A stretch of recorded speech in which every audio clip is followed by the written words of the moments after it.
အနောက်မှရှိတဲ့စပေးကိုဘလို့ရအောင်ပုံနှန်းခဲ့ပြီးတော့နော်အာဆင်နယ်တင်းရဲ့ပလေယာတဲ့စတိုလေကနေပြီးတော့ကက်ဟာဘဲကြီးကိုဖန်တီးပေးခဲ့တာဒီမှာကက်ဟာဘဲကဒုတိယကိုခောက်တိုက်ပြီးတော့တွင်းခဲ့တယ်ဒုတိယကိုပေးလိုက်ရတဲ့မက်ဆီတီတို့ကလောကဖိအားရပေါ့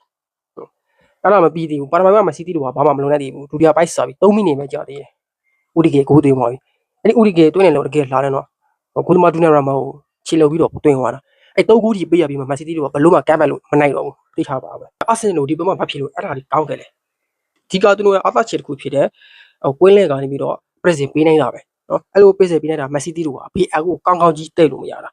အဲ့ဒါအာဆင်နယ်တို့လည်းလောကရှက်ကောင်းတဲ့အချက်ပဲနော်ဒီဘက်မှာဆိုဦးဒီကေကကွဲလဲမဆိုလို့ရှိရင်ဟာစပေးလေးမှာလောကဂေးယူကိုသူကကော်ထိုးပေးထားတာဦးဒီကေကကျွန်တော်ရှင်းမပြောခဲ့တယ်လို့ပဲအဓိကအာဆင်နယ်တဲမှာ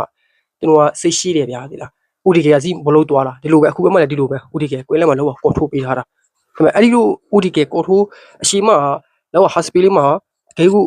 ကော်ထိုးပေးနိုင်ဖို့အတွက်အဓိကကွဲလဲခတ်စင်မှာဘရူနိုဂိုမာရိုရဲ့ခန်းကတာအရင်ရေးပါတယ်ဘရူနိုဂိုမာရိုက